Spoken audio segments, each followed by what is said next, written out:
This video is about Tsar Nicholas and the kind of person that Tsar Nicholas II was. I suggest that you take notes under two headings. The first is Tsar Nicholas's character, and the second, Tsar Nicholas, his decisions. I'll give you subheadings as I go, and I suggest that as time passes, you'll fill in more detail about the events that I'm about to talk about, because this is just introductory. So what kind of a man was the last Tsar of Russia? He bears some striking similarities to King Louis XVI of France, in that he was not a stupid man. In fact, he may well have been a very good man and a very pious man, but he was no leader. So he bears that in common with Louis. But Nicholas was badly trained for his position.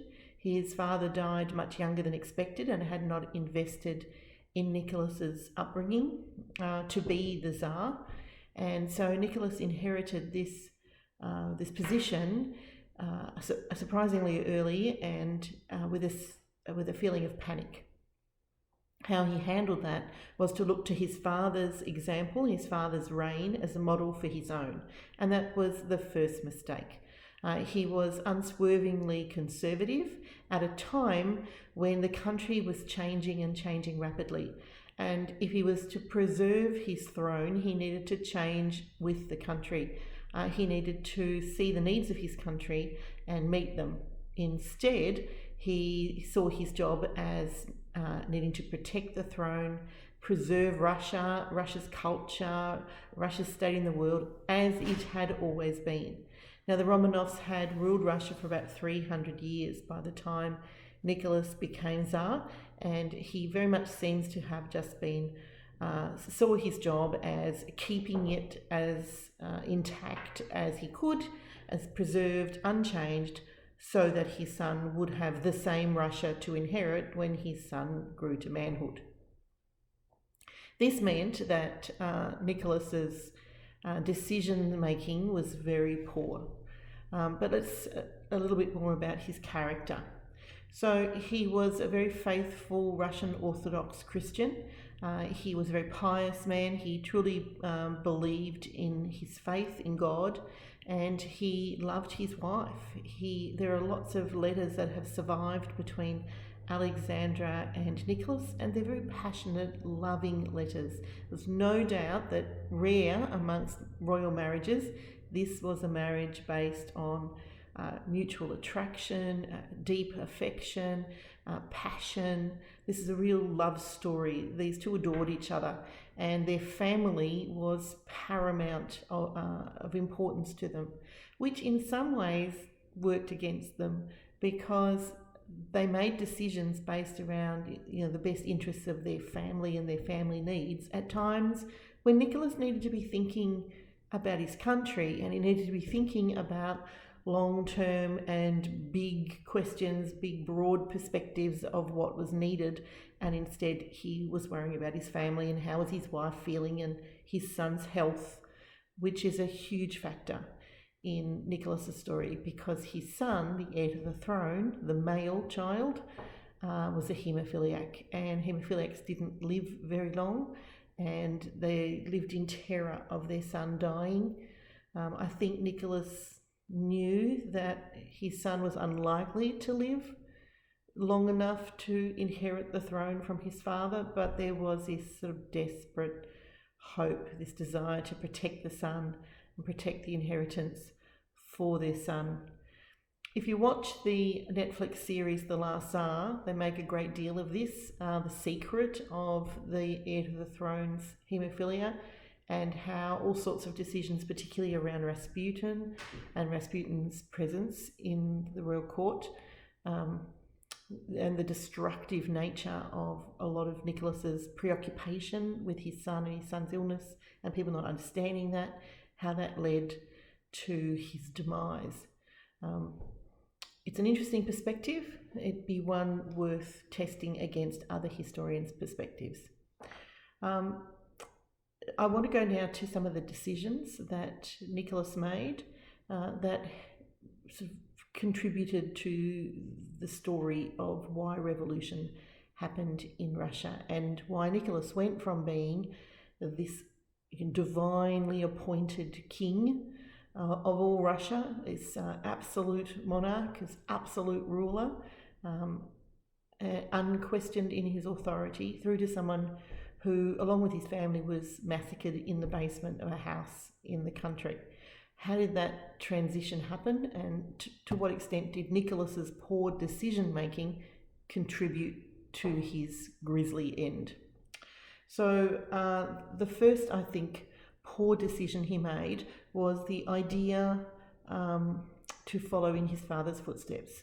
When he inherited the throne, Russia was facing a huge time of modernization, and Russia was out of date, and Russia needed to modernize, and there was a lot of pressure to modernize and reform the political system.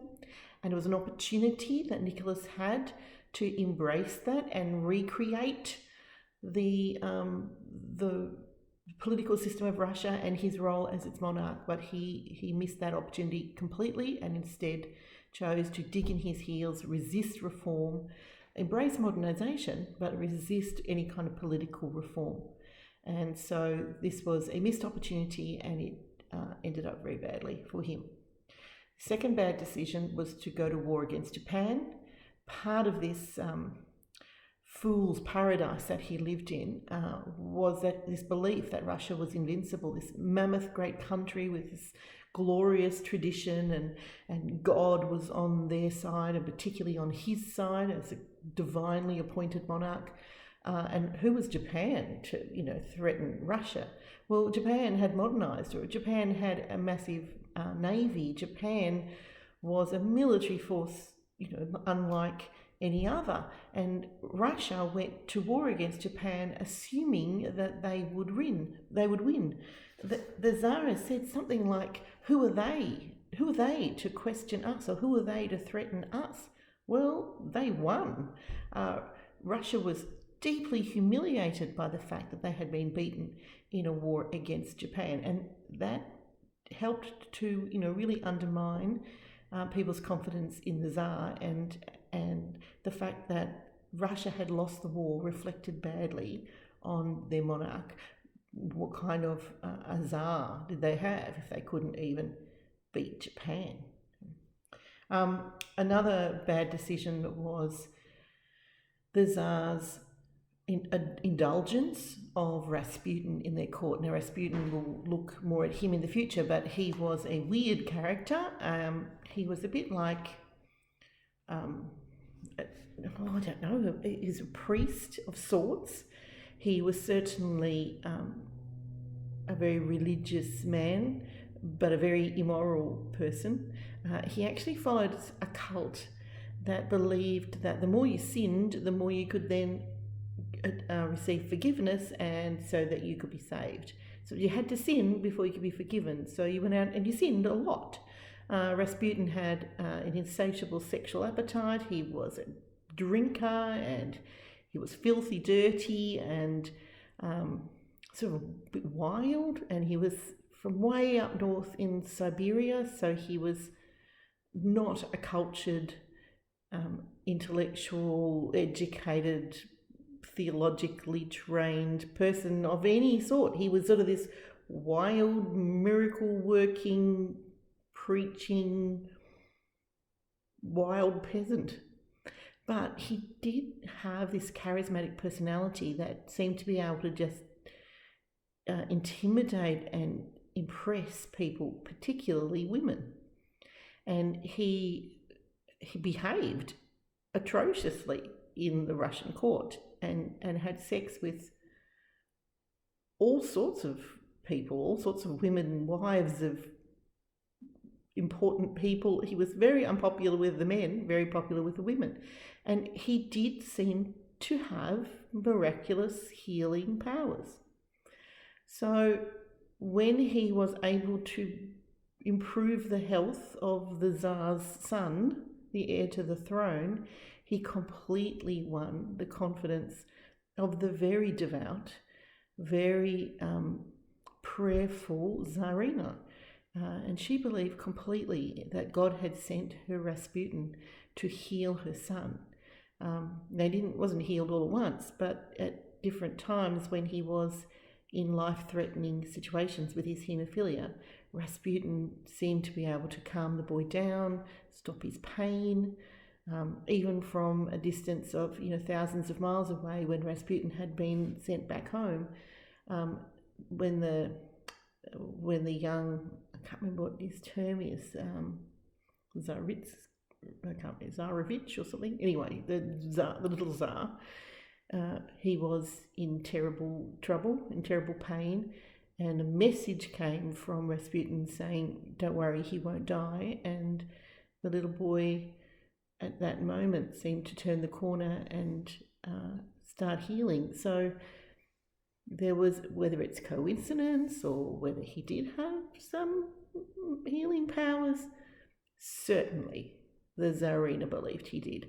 And Nicholas loved his wife and his son, and so he tolerated Rasputin's presence. And Rasputin gained more and more and more influence on the Tsarina.